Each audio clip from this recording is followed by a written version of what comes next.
on a suffisamment compris, étudié la psychoanthropologie, pratiqué, un jour on se rend compte que lorsqu'on est seul avec ses propres considérations, on est prisonnier de ces considérations. Même si on est sûr qu'elles sont intéressantes, qu'elles sont justes. On est toujours dans une prison. Pour en sortir, c'est très simple. On écoute quelqu'un d'autre qui n'est pas dans ses considérations, ni dans les vôtres. Et on raisonne à ça. On raisonne à quelqu'un qui représente, pour un moment en tout cas, plus de clarté, plus de bienveillance. Alors ça suffit. Mais il faut suffisamment de compréhension et de pratique. Et tout devient simple. La plupart des gens veulent toujours arranger toutes les choses à leur sauce.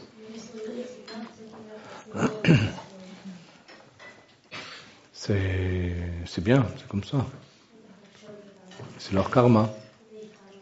Donc ils restent avec leur karma. Moi, un jour, j'ai décidé autrement.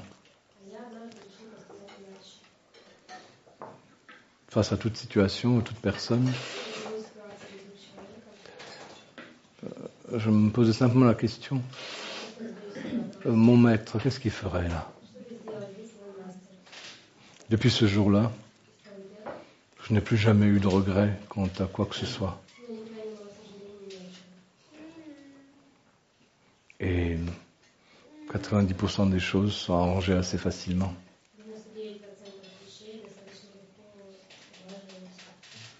Les gens, au lieu d'écouter l'enseignement et tel que je l'exprime et le pratique, ils essaient de le faire entrer dans leur mode de fonctionnement personnel. Or, aucun mode de fonctionnement personnel ne peut contenir l'enseignement, parce qu'il est essentiel. Il suffit d'appliquer les comportements, les attitudes des bodhisattvas. Tu cherches toujours à faire quelque chose de bien, dans toute situation, avec toute situation, face à toute personne, avec toute personne. Tu te poses qu'une seule question, c'est pour ça que c'est pas compliqué. Qu'est-ce que je peux faire de bien maintenant? C'est tout. Et il faut même pas que tu le fasses. Si t'as pas envie de le faire, tu fais autre chose. Comme tu fais, comme tu penses, comme tu parles. De toute façon, ça va être toi. Et c'est toi seul qui en portera les véritables conséquences. Et un jour, on comprend que si on agit toujours de façon bienveillante, un peu comme le disait ta voisine, là, eh bien, on est payé au centuple à un moment. Et le contraire, les attitudes qui ne sont pas bienveillantes, elles sont payées au centuple aussi. Mais beaucoup trop cher. Et trop douloureusement. Donc, ne complique pas les choses.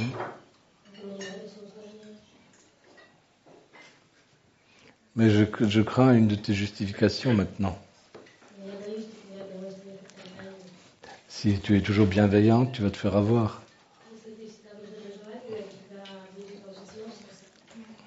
Mais c'est pas comme ça. C'est pas parce qu'on est bon qu'on se fait avoir. C'est parce qu'on se conduit comme un con qu'on se fait avoir. Et il faut que tu arrives à faire la différence. On ne peut pas être bon sans être aussi intelligent. La bonté ne va pas sans la clarté. Et l'action qu'on pose devrait naître de cette réflexion claire et de la bienveillance.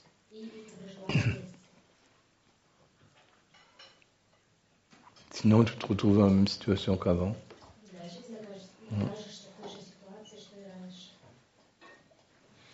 Et puis, à ceux qui se posent aucune de ces questions, qui ont définitivement décidé d'être bons. Un homme bon, une femme bonne. Mais comme ils n'attendent rien en retour, ils n'ont pas de problèmes. Vous autres, vous avez des problèmes. Parce que vous attendez toujours quelque chose en retour. Vous attendez d'être payé en retour. Et là, on est obligé de calculer le prix. Donc, vous êtes toujours en train de calculer. C'est pour ça qu'après, il y a une question de justification, de comparaison, de toutes sortes de choses de ce type-là. Celui qui a décidé définitivement d'être bon ne veut pas être payé en retour. Il est bon pour la beauté de la bonté. La beauté du geste. Il aime être bon. Et il se trouve tellement minable de ne pas l'être quand il dérape. Et ce sentiment d'être minable, médiocre. Gurdjieff disait nul. Mais bon, c'est la mode, hein, des nuls. Les gens, ils sont contents.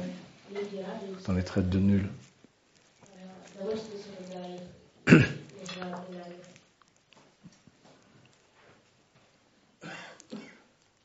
On peut éviter de se sentir comme ça. Et c'est basé sur la décision. Je tourne le dos au passé. J'ai fait des choses bonnes, j'ai fait des erreurs. Et aujourd'hui, je commence à vivre différemment. Mais il faut que j'ai décidé d'assumer. D'être bon.